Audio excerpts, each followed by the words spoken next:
Hello, it is nighttime right now. It's almost 11 p.m. and I just got back from the beach with my partner's mom and his sister. So it was a girls' day, and I have never been to the Denmark beach before. I don't even know what to call it, but it translates. We went to this little fisherman town, and it translates as white sand, Hildesande.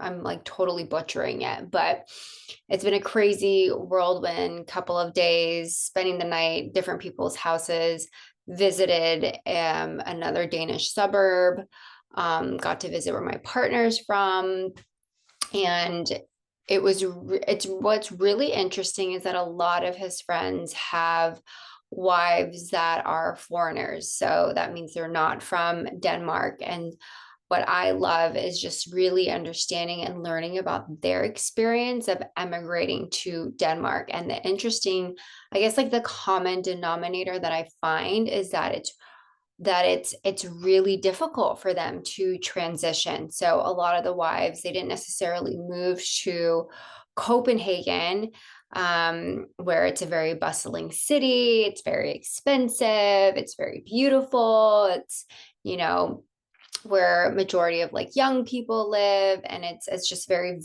vibrant. And so a lot of them have moved to the suburbs of Denmark. And so when you think like, oh, I'm living in Denmark or you're living in Copenhagen, like that's not necessarily what happened. And each of them had told me that they've had a really hard time transitioning, whether it's been 8 years of living here or like a year of living here or 2.5 years of living here. But the consensus is that uh, if it wasn't for my partner or if it wasn't for having children, then I probably wouldn't live here because they are foreigners. So there is this actual undertone. One of them told me about like of racism, which is a stereotype, but even though it's not as predominant, you still have this sort of generational type of mindset, which is reflected in the rules of immigration, which makes it really difficult, and they almost make it impossible. I mentioned in my last video, impossible for you to actually get residency here. And so that's why it's like almost forcing you to just quit your process of applying for residency so that you move to another country. And so it's really interesting how it is sort of like this generational mindset that's embedded. And so I'm really interested to see. I haven't spoken to any young people about how the mindset has shifted. And I think that's why for myself, Copenhagen was never a place, or Denmark was never a place that I wanted to move abroad to. And so I remember back, I mean, my schedule was so crazy back when I was in business school. So I was in business school part-time. I was doing that on the weekends, every single weekend, no break, and except for holidays. And I was also working at a tech company, which was really demanding. So I was doing both. So it was really hard for me to travel. And so what I would do to compensate for not being able to travel was dating foreigners. And so it allowed me to have this global cultural mindset and my domesticity of just being able to expose myself to different people, different cultures. And like literally it felt like whenever I dated or went on a date with someone, that it was this opportunity to just feel like, okay, I'm traveling. And so that's essentially what I did. But I know that I remember when I was really hardcore trying to move to Amsterdam. First of all, it was because I fell in love with it. Granted, I went there, it was kind of an idyllic time when it was just autumn and it was beautiful and it was sunny, it wasn't windy, it wasn't rainy. And Northern Europe, it's not like Southern Europe where it's sunny all the time. People are warmer, they're actually fairly cold. But what I did like about Amsterdam was just how multicultural it was. And they have, I think, the law of migrant ruling, where essentially it is easier to bring in top talent that has a certain skill set, that there is a gap in in Amsterdam or in the Netherlands. Like they're willing to bring you in, they want diversity of thought. This was back in, I want to say 2019. And so that's what I was really looking towards of like, okay, like here's a place. And I even like, I remember before COVID, I had an interview lined up. And I was just really serious about wanting to move there. But then obviously it was a standstill. And so it's just been really interesting to like see and be like, oh yeah, you know, Copenhagen or Denmark was just never on my radar of like wanting to move. It wasn't a place where I like wanted to vacation. It wasn't a place that I heard many people actually moving to.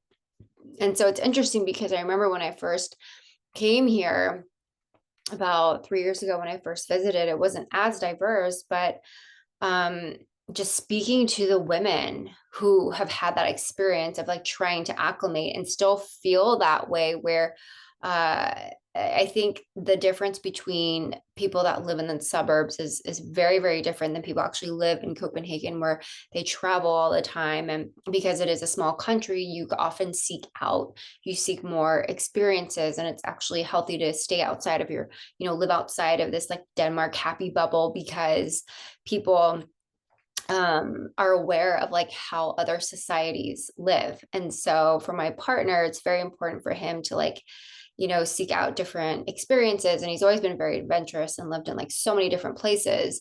But I think, you know, one of the women, she told me that a lot of people that actually live in the suburbs, they're okay with only traveling once or twice a year, especially if they have kids, or, you know, they just don't. And it's funny, she said she cracked the code for why it's known as the happiest place on earth. It's because when your bar isn't set like so high, then anything will sort of just like make you happy. And so the mindset is just very, very different. But I want to actually get like more experiences. But people, you know, so hands down, like the common denominator is that like hands down the transition's very hard. They feel a little bit excluded from being part of the culture, which is normal. I think if you're in any society trying to emigrate into another place, like of course you're not going to totally feel welcome. Like I'm sure a lot of immigrants don't totally feel welcome in America when they first come here or first come go over there, right? But I think maybe in Denmark it's a little bit more obvious that you're not as welcome, just because like navigating the legislation of trying to have a permanent residency is, you know, difficult. um so that was the common denominator, and the common denominator again also is that the education system is amazing. Children, you know, raising your child here hands down is probably like the most amazing place, because you're not necessarily competing. You get money to go to school, like children get money to study. You're not going to be graduating with a ton of debt. You have like this opportunity for kids to go to preschool in the forest. And yeah, I think I mentioned it before. Yeah, the government actually does give you money to raise your children as well. So parents get money, and children, when they become students in university, they get money as well to study. And so a lot of them are just like, oh my gosh, like the school system is absolutely amazing. I love raising my kid here, but if it wasn't for my kid, I probably wouldn't, you know, have a desire to live here. And so that actually to me felt very affirming, because I thought maybe I just, you know, was judgmental about like these, I guess like these undertones that I felt of not being welcome. Or, you know, it's like, I guess it's like typical, right? Like you blame yourself, but then when you start to feel validated that it is a common experience with other people, especially international, you know, or like foreigners of like Danish partners, you're just like, oh, okay. So actually, this is a typical experience of what it's like. And it takes a while to acclimate. And I will say that I had a similar experience of when I actually moved from, you know, back from New York, when I moved back in with my parents in the suburbs. And I just had a hard time navigating it. And even though I was from the suburbs and I grew up there as a child, but having that metropolitan, cosmopolitan experience of just New York and being on my own and like not having to drive in a car, and all of a sudden having to drive in a car and there's not much to do and you have to seek out those experiences or drive even further, it becomes like a little disorienting, and you have to find a new way of being, a new way of identity. And sometimes you just get locked in this like purgatory of what life once was, and fantasizing about what you want to be, but then not being really in reality. I remember in 20, like, so I was living it took me a full year with my parents to fully accept what it was. So I was like resisting it, and wanting to move back to New York because I was so uncomfortable in the monotony of living in the suburbs. And so I wasn't even living in San Francisco. I never went to San Francisco when I was in my MBA program because I just did not have any time. I was literally studying the whole time or doing work on my laptop, and driving like an hour and 15 minutes to get to work to and from, that's not even a round trip. So basically, like almost 3 hours every single day. And so I remember it took me a full year to really accept. And what made me accept being where I was and growing where I was planted was when I visited New York, and I remember being there. And it's just like, when you get back together with an ex and you're thinking, oh my God, this is so great. Da, da, da. And then you have a couple of days together, and then you start to realize, oh, this is why we actually broke up. And once I kind of just scratched that itch of thinking I wanted to move back to New York after I completed my MBA, because it was the only thing that I knew. I didn't have anything else yet that was better than my experience of New York. And when I had come back from that trip in New York and realizing that, oh, this is just like being with an ex. I remember why I left New York. I remember why I was so ready. I remember why I didn't want to look at any schools. Why I was always looking for schools outside of New York to, for my MBA. And I really wanted to move out. And so once I got that validation for myself, then I was able to put that idea to bed, put that idea to rest, and not pick it up. And so when I came back, I was fully able to be present where I was and accept the choice that I had made and not be a victim or thinking that I was a victim of my circumstances or it wasn't what I wanted it to be. And so anytime that and I learned this in 12 step, it's like acceptance is the answer to all your problems. When you're in a situation where you're upset, it's probably because it's not your like expectations. And I learned that too, like expectations are the seeds of resentment. And so it's like, what am I expecting? And so it's kind of like it's almost important to have no expectations, just being completely open to what the experience is so you can be present. So you're not comparing it to some sort of outcome that you had in your mind. You're not idealizing or idolizing or fantasizing about something or making something ideal than what it actually is. And so when I was able to come back, I was like able to embrace the life that I had built, and then I just was able to own the decision that I made rather than you know projecting on my parents, getting upset with how things were. And it's just, I mean, it's so normal to have those things, right? Like maybe you take a job, you say yes to a job, and you're thinking, okay, I was so excited about it because they told me this and this. And like, then again, it's like on the job's fault. Well, I mean, everyone's always trying to sell each other, right? Like when you think about both sides of a relationship, especially when you're job interviewing, both sides are trying to sell each other. I'm trying to sell you on my skill set, that I'm a perfect employee, and you're trying to tell me that you're like the most amazing employer. But then when it comes to reality, it's like, what the fuck? And so then there's that, right? But it's important to just have that mindset of learning to embrace the decisions that you make rather than blaming other people, because then you feel disempowered, that circumstances are beyond your control and that you don't have any say in how you respond to the situation or how to create change in the situation. And sometimes you can't control circumstances, right? But it's important to know that you can respond to them in a very different way and think about, how is this going to influence the next decision that I make, or how do I make that next decision? And so once I was able to fully, embody the idea of being able to grow where I'm planted, that's when I started flourishing in my career. That's when I started making friendships in business school. That's when I started to date again. And I started to really just like plant myself and build roots and start to build a network and make a life for myself. And it felt so good to be able to want to be where my feet are, right? And so anytime that I find myself out of sorts, I'm always thinking, where are your feet? Where are you planted? And that's a grounding technique too, right? It's learning to ground your mind, learning to ground your energy without having to go outside, and just really thinking about, like, where am I today in this very moment?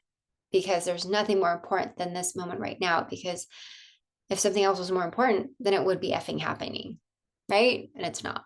I'm getting used to not cussing on here because these are public videos on YouTube. And I know that, I think, like, YouTube doesn't like it if you cuss, so they don't show it to as many people. So I'm like, okay, I'm learning that too. But, and so that's like something that's just really interesting. And so, today it was, I had a really beautiful experience of being able to go to the beach, because it's just like so funny how I never had this desire to want to live in Denmark when I was younger, but then this is, I'll have a tie to it because this is where my partner is from. So we'll come here often. And I think that was probably the turning point, because I had mentioned that previous years ago, so I didn't have this affinity towards this country.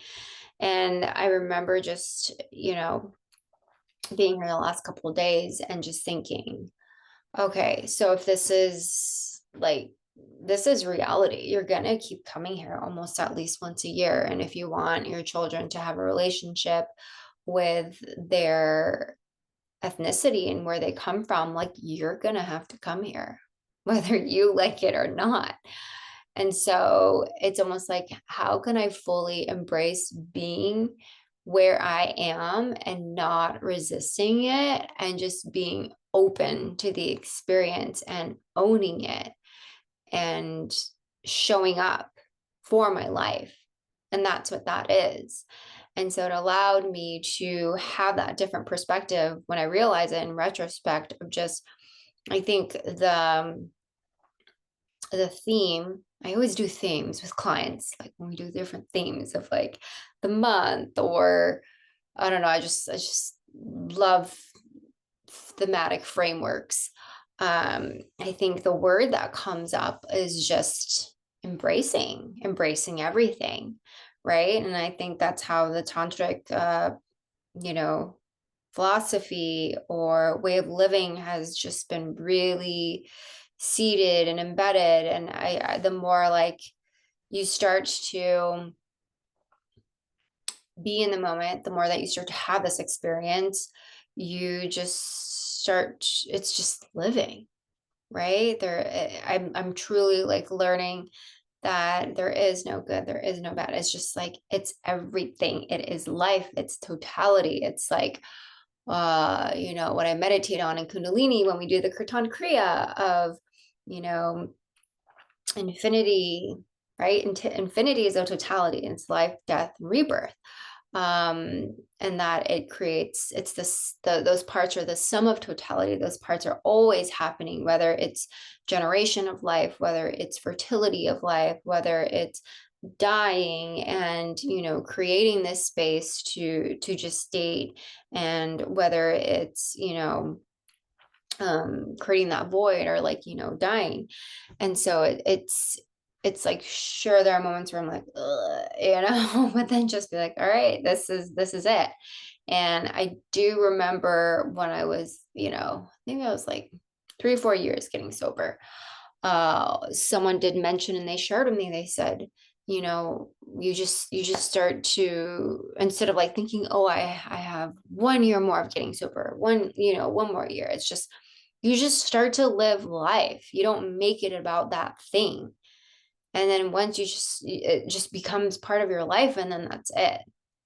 And I see this a lot even with clients, of when they focus on, a particular challenging time, it's just like somehow it eclipses and blankets every single good thing that there is, right? But also same thing with the great things, right? It just eclipses everything, and you start to think nothing bad can happen, or maybe you start to worry that the other shoe is going to drop. And but if you start to realize, like, if you learn to live with the cycles, if you learn to know that there's always going to be challenges, if you learn to know that, it's just common to be triggered, Like the magic sauce isn't about not getting triggered. It's just understanding your triggers, knowing you're going to get triggered. I'm like, okay, it's life. It's like normalizing everything so that it doesn't phase you, that it's just part of it. And that's like also embodying the wise woman of knowing that because you've had so many experiences that you can handle it.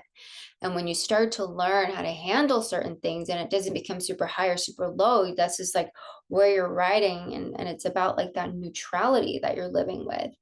And so it's just, like really, really, really interesting to kind of just like blend and learn to live in the gray of everything. And so it's just like talk about it a lot of just the unity of the polarities of everything. Like how can we unify? How can we unify these experiences so that nothing is greater or less than?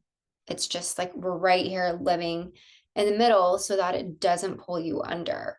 um and so that's typically what I try to live with. And like the more I stay present, the more I stay sober, the more I stay aware, the more I try to embrace certain things, the more I try to be here in my body, not fantasizing, or if I find myself in my head, then I'm just like, okay, just breathe,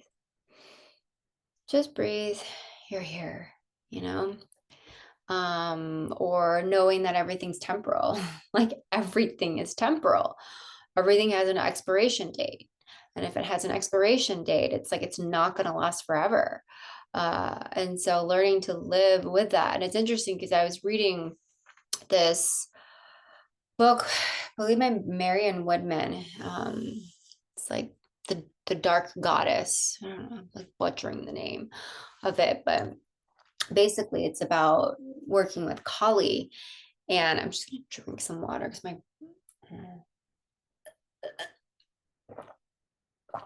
I've been talking so much. It's already 22 minutes. I'm gonna wrap this up. I'm like, okay, I'm done talking. Um, and when you tap into your feminine, when you tap into the sacred feminine, it is all about like feminine by nature is cyclical. It's tuning into your cycles. We have periods. We dance with the moon. Like everything by for a woman, it's very, very cyclical. Every single week changes, our ovulation, follicular phase, like luteal, menses, like all of it. And it's like when you learn to rewild your nervous system, you're rewilding it to the nature, to the natural rhythms and cycles of your body. And what it does is like it historically talks about when the shift of the matriarchy happened to see the rise of the patriarchy, and the patriarchy just could not handle the idea of death. They couldn't handle the idea of succumbing to Mother Earth, and the destruction that it causes sometimes, and the reverence. And so they looked more, instead of like this cyclical path of like circles and circles and circles, like how do we break through and create this linear path? And so you saw a bunch of people that were afraid of death, and try to biohack, and so they didn't necessarily see death as like this thing to revere or honor, but this thing to be afraid of and overcome. And so it's like it's kind of interesting to see how that book talks about so many different facets of the divine feminine. And it's really, really deep, really, really deep. It like pulls in so many different things, talks about Kundalini, um, different goddesses. It's like pretty wild. I'm trying to, see all the different parts that they're trying to connect, and those dots that they're trying to connect, which seems so disparate. But that was one of the things that they really focused on, was how people this day and age, and because they don't revere death, because they don't revere cycles, because they don't revere Mother Earth and nature and honor and respect it, you see a lot of people trying to conquer and move towards power and dominion over animals, and like that's how you see so much destruction and war and all of this stuff. It's like, whoa. And so what does it mean to really, like, it's not only just about women returning to their inner feminine, it's about men learning to honor their inner feminine as well, and honor the outside, the external feminine as well, Mother Nature, Earth, and everything like that. And so it's just been really, really powerful to see how, it's just learning to live, but then also learning the cycles of your emotions too, learning to be okay with the emotions that you feel. And I think that is like really, really true of like when you really tap into your heart, when you really tap into knowing all those different perspectives and sides of you and like emotions of yourself, then that's when you start to build this like reservoir, this container of being able to know like no emotion can pull me under. It's just a different shade of it. It's just a different side of it. I'm feeling it from this certain experience. Maybe it's more pronounced, rather than when I experienced it when I was younger, or maybe because I'm fully embodied, I'm able to experience it in a deeper way.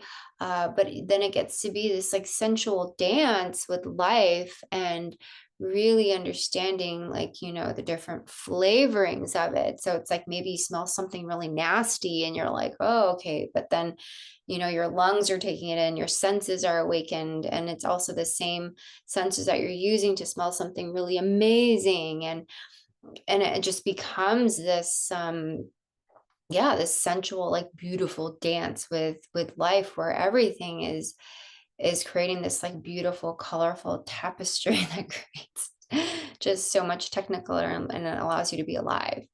And so I just feel like this went in so many different directions.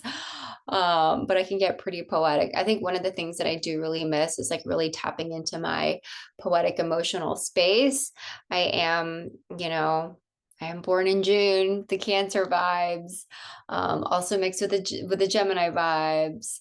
And so it's like when I'm able to really reflect, when I'm able to ponder, when I'm able to share the inner workings of my mind, like I get really, really turned on by it. I get really, really fascinated by the things that I get to piece together from my own experience. And so, I'm just, yeah, I did not expect to learn this much.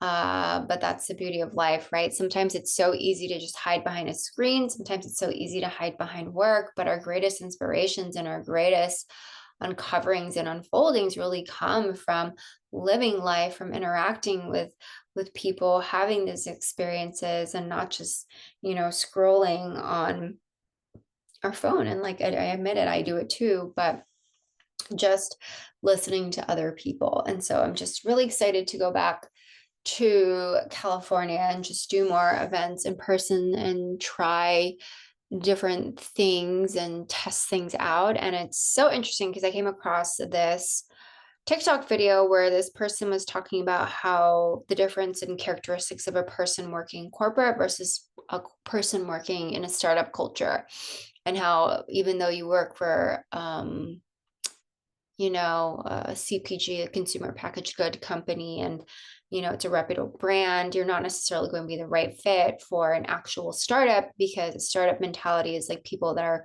go-getters, action oriented, and it takes a long time to actually see the systems that will make the business successful, because you're still testing out maybe product market fit.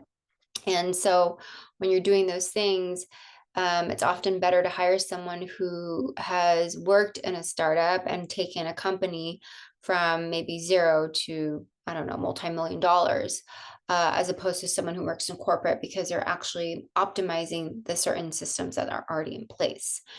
And for me, when I heard that, I realized like, oh, like that is why this journey of, building my business has taken so long, because literally when you're in startup phase, when you're in entrepreneurial phase, you're constantly trying to test certain theories and hypotheses that you have.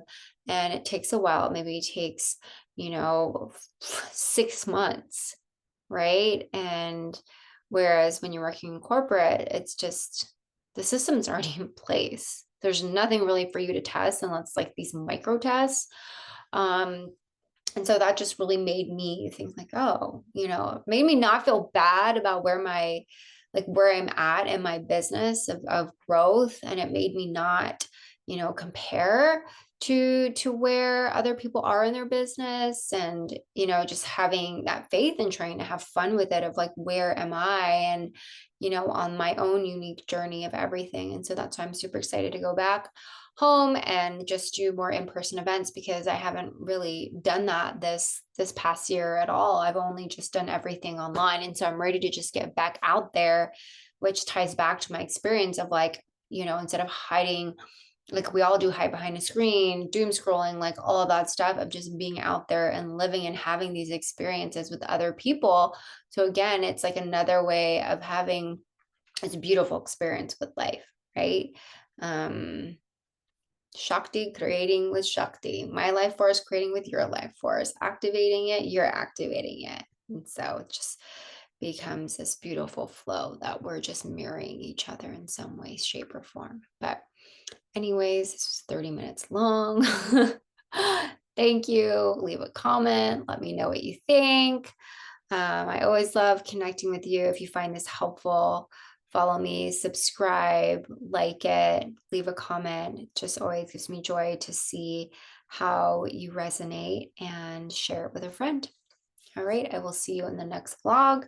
Might be a couple of days depending on my schedule, but I'm happy that I had time to record this before I go to bed. And I will share an update in the next couple of days. All right, bye.